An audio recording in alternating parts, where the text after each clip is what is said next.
देखिए ऐसे करते हैं, कैसे करते हैं 3 पॉइंट।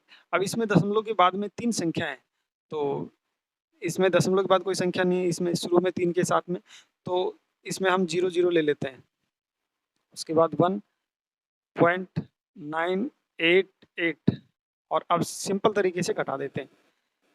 तो ये हो जाएगा, इसमें से एक हासिल लेके इधर तक जाएँगे, तो ये 10 में से 8 गए तो 2, ये 9 बचेंगे, 9 में से 8 गया तो 1, 9 में से 0 पॉइंट, ये 2 बचेगा, 2 में से 1 गया तो 1, तो ये सीधा हमारा। तो इस तरह से यदि हम सवाल को हल करते हैं तो दोस्तों गलती होने की संभावना बहुत ही कम होती है। अब चलिए एक इसका गुणा का सवाल भी ले लेते हैं।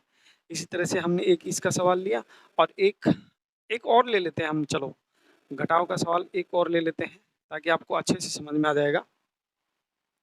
देखिए मान लो ये है 5.1 माइनस 3, तो इसको हम सोल्व करते हैं। 5.1 और 3.0 इसको ऐसे लिख लेते हैं। जिसके आगे दशमलव नहीं है तो उसके आगे दशमलव बनाने के लिए हम 0 लगा देते हैं। तो 1 का 1, 5 में से 3 गए तो 2, दैट इज आंसर। तो इस तरह से हम इसको हल कर सकते हैं। तो दोस्तों इस तरह से कोई भी हम घटा का सवाल और जोड़ का सवाल कर सकते हैं। अभी हम चलते हैं, इसको ऐसे लिख सकता हूँ दशमलव हटाने के लिए 2 गुणा 10 की पावर 2 गुणा 2 गुणा 10 की पावर 1 2 3 4 5 गुणा 2 गुणा 10 की पावर 3 गुणा 2 गुणा बटा नीचे कितना आएगा 1 2 3 10 की पावर 3 गुणा 2 गुणा 10 की पावर 2 गुणा 2 बटा 10 की पावर 1। इस तरह से मैं इसको लिख लेता हूँ। देखिए इस तरह से यदि करोगे तो इसमें गलती होने की संभावना ना के बराबर होगी दोस्तों।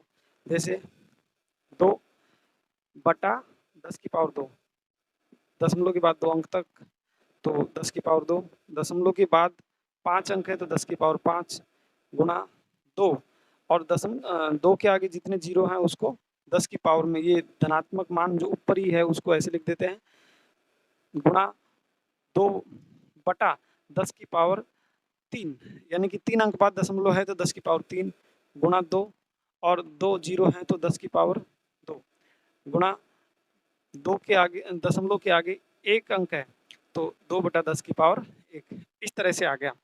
अभी मैं इसको और आगे थोड़ा सा किस तरह से हल करता हूँ। तो दोस्तों 3 पावर है और यहाँ पे 10 5, तो यहाँ पे 2 पावर बचेगी, यहाँ पे 2 पावर है, यहाँ पे 3 है तो 1 बचेगी, 10 की पावर 1, यहाँ पे पावर 1 बचेगी। इस तरह से हम देख लेते हैं।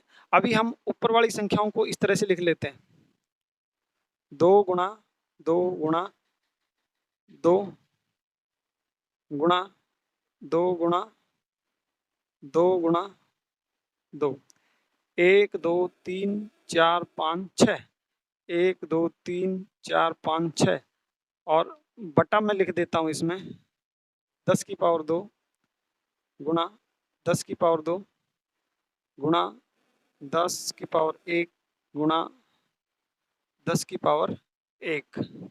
इस तरह से हो गई 2 2 4 5 और 1 6, तो ये आ जाएगा 2 को गुणा करेंगे तो 2 दूनी 4 दूना 8 दूनी 16 दूना 32 दूना 64, 64 बटा 10 की पावर 6, 10 की पावर 6 और इस तरह से इसको सोल्व कर रहे हैं हम आगे। तो ये मान कहीं न कहीं इसमें भाग लग के आएगा। तो अभी हमें इसका सिर्फ और सिर्फ 10 की पावर 6 का भाग देना है, यानी कि 10 की पावर 6 का मतलब ये हुआ कि जो ऊपर संख्या है उसमें 10 की पावर 6 का भाग दे रहे हैं तो 6 अंक पहले दशमलव लगना चाहिए, तो 2 अंक तो ये है ऑलरेडी और 4 अंक और लगाएंगे, तो ये इसका आंसर इस तरह से आएगा। तो इस तरह से यदि इसको हल करते हैं दोस्तों, तो कोई भी गलती होने की संभावना ना के बराबर होती है।